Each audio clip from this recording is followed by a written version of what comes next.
आपके अपने channel geography with किरण रावत में। आई होप स्वस्थ होंगे, मस्त होंगे, अपनी पढ़ाई को भी अच्छे से कर रहे होंगे। जैसा कि आप सभी को पता है 24 मार्च को यूटेट का एग्जाम होने जा रहा है, फर्स्ट एंड सेकंड पेपर। तो आप इसकी तैयारी अच्छे से घर पे कर ही रहे होंगे और अच्छे से आप तैयारी में संलग्न होंगे। जैसा कि विदित है कि इसका एग्जाम बहुत जल्दी और फॉर्म भी आए, लेकिन आपको जो तैयारी है वो कंटिन्यू रखनी होगी। और मैं इस वीडियो के थ्रू आपको प्रीवियस ईयर पेपर 2 के जो सेट हैं वो प्रोवाइड करते रहूँगी। पहला सेट मैं हिंदी से लूँगी, हिंदी सन 2017 का, और सन 2017 का एसएसटी और इसी प्रकार सीडीपी एंड इंग्लिश का जो होगा वो इस चैनल के थ्रू आप तक मिलता रहेगा। अगर आपको ये वीडियो 1% अगर आपके लिए हेल्पफुल है या रही हो तो आप हमारे इस चैनल को लाइक एंड आप पहले ऐसे जो है वो हमारे चैनल को देख रहे हैं तो हमारे चैनल बेल आइकन को प्रेस करना न भूलिए, ताकि हमारी आने वाली वीडियो आप तक पहुंचती रहे। ओके, लेट स्टार्ट, आगे डिस्कस करते हैं। कौन से क्वेश्चन 2017 में बने थे उसके बारे में हम बताएंगे। पहला क्वेश्चन बना था, भारत के संविधान के किस अनुच्छेद में हिंदी को राजभाषा घोषित किया गया। ये 1900 सॉरी जो घोषित किया गया वो कब घोषित, कौन से अनुच्छेद में घोषित किया। ये 343 अनुच्छेद में घोषित किया गया हिंदी को राजभाषा। नेक्स्ट क्वेश्चन बना था, हिंदी का प्रथम महाकाव्य कौन है। ये है पद्मावत भी नहीं है, राम ये भी नहीं है, चंद्रिका भी नहीं है, इसमें राइट आंसर है Prithviraj Raso. Okay, next question बना था, हिंदी किस भाषा परिवार की भाषा है। हिंदी भारोपीय परिवार की एक भाषा है। ओके, निम्नलिखित में से मूर्धन्य व्यंजन बताइए। मूर्धन्य व्यंजन क्या होते हैं। मूर्धन्य व्यंजन वो होते हैं जिसमें वर्णों के उच्चारण में मुंह के भीतर की ऊपरी छत, जैसे टो ठो डो ढो, ये एक कंपन जैसा उत्पन्न हो रहा है ना इन्हें बोलने में, तो ये मूर्धन्य व्यंजन कहलाते हैं। Right answer C. ओके, आगे बढ़ते हैं। निम्न में वर्तनी की दृष्टि से अशुद्ध शब्द बताइए। अनाधिकार, पुरस्कार अशुद्ध शब्द नहीं, कवित्री भी नहीं, संन्यास, क्योंकि संन्यास ऐसे लिखा जाता है, ऊपर से एक वो भी होती है बिंदी, तो ये अशुद्ध शब्द है। ओके, सो नेक्स्ट क्वेश्चन की ओर बढ़ते हैं।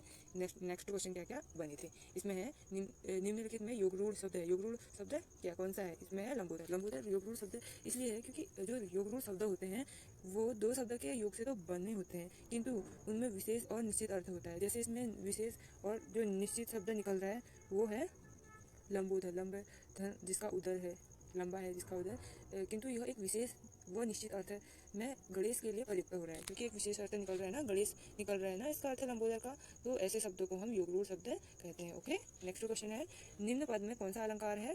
पद बिनु चले सुने बिन गाना, कर बिनु कर्म करे विधि नाना। इसमें है विभावना अलंकार। ओके, आगे बढ़ते हैं। निम्नलिखित पद्य किस छंद में है। नवल सुंदर श्याम शरीर की जलद नीरज सी कल क्रांति थी। इसका राइट है द्रुत विलंबित छंद है। ओके, ये छंद की वीडियो हम एक वीडियो पूरा इसके बारे में हम डिस्कस करेंगे। तो इस वीडियो में तो खाली प्रीवियस ईयर से क्या क्वेश्चन बने थे इनके आंसर आपको प्रोवाइड करने की कोशिश करेंगे, एंड नेक्स्ट वीडियो में डिटेलिंग आपको जो हिंदी के जो योग शब्द क्या है, अलंकार छंद ये है, उस वीडियो में आपको बताने की कोशिश करेंगे। ओके, तो नेक्स्ट क्वेश्चन में बना था, वाक्य रसात्मक काव्य किसका कथन है। ये है विश्वनाथ का कथन। ओके, तो नेक्स्ट क्वेश्चन की ओर बढ़ते हैं। नेक्स्ट क्वेश्चन क्या है, सॉरी वही आ गया दोबारा, no no no no. Okay, so next question है, नाक पर सुपारी तोड़ना। नाक पर सुपारी तोड़ने का अर्थ है बहुत परेशान करना। इसने तो नाक पे सुपारी तोड़ रखी है। बहुत सी बार ऐसे क्वेश्चन हम नहीं बोलते हैं, मतलब ऐसे जो मुहावरे होते हैं वो खुद ही आ जाते हैं कि इसने तो नाक पे दम कर रखा है, सुपारी तोड़ रखी है, ऐसे कभी कभी हम इन वाक्यों को बोलते हैं। नेक्स्ट क्वेश्चन है, निम्न में किस शब्द में तत्पुरुष समास है। कौन से में तत्पुरुष समास है, वो वाचस्पति में तत्पुरुष समास है।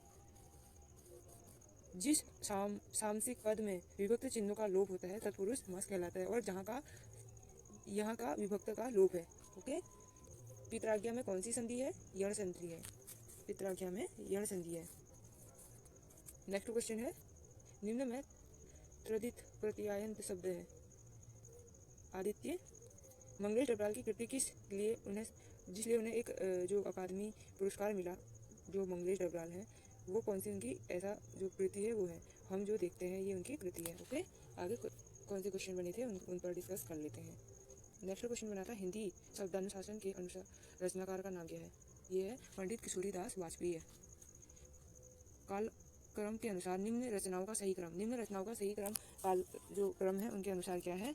इसमें राइट आंसर सी होगा, क्योंकि जो चंद्रकांता है वो पब्लिश हुआ था 1800 कितने में हुआ था, 1891 में पब्लिश हुआ था चंद्रकांता। एंड जो आगे है झूठा सच गोदान 1935 में, झूठा सच 1960 में, एंड जो राग दरबारी है वो 1968।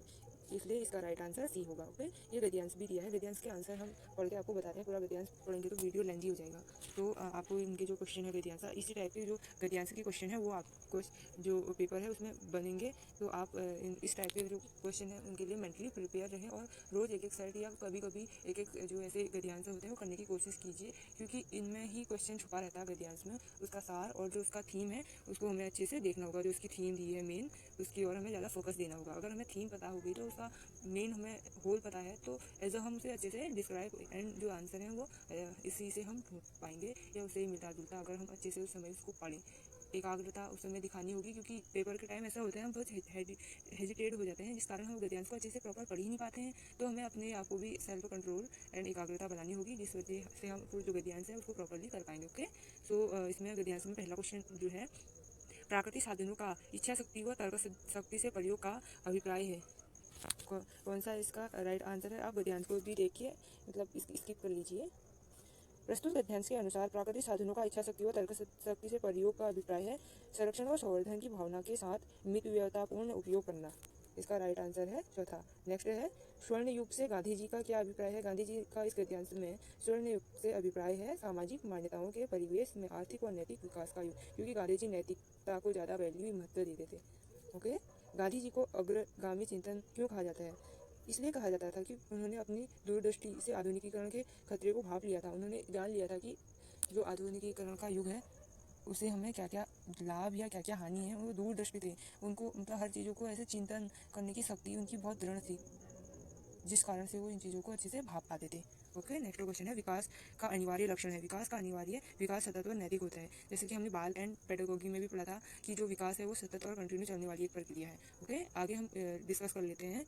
कविता शिक्षण में मौन पाठ वर्जित है, क्योंकि इससे रसानुभूति के में व्यवधान होता है। ओके, क्योंकि अगर मौन पाठ हम करेंगे कक्षा में, वो भी 6-7 या 1 2 3 4 की क्लास में, तो बच्चे तो उनको तो शाश्वर विधि होनी चाहिए। अगर शाश्वर विधि हम करेंगे तो बच्चे कविता तो एक ऐसी होती है जिसमें रस होना चाहिए, जिसमें हम बोल के ऐसे पंक्तियों को दोहराएं अच्छे से, जो कि कुछ आनंद भी आए, रसानुभूति का हमें पता चले। अगर हम मौन रह के किसी चीज़ को या कविता को पढ़ेंगे तो हम अच्छे से उसको नहीं पढ़ेंगे और रसानुभूति में उसका व्यवधान होगा। ओके, आई होप आप समझ पाए होंगे।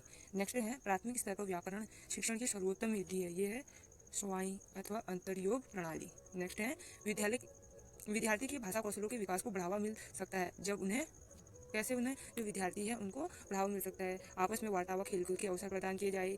बी है, अपने संदेशों के प्रतिपादन के लिए प्रोत्साहन दिया जाए।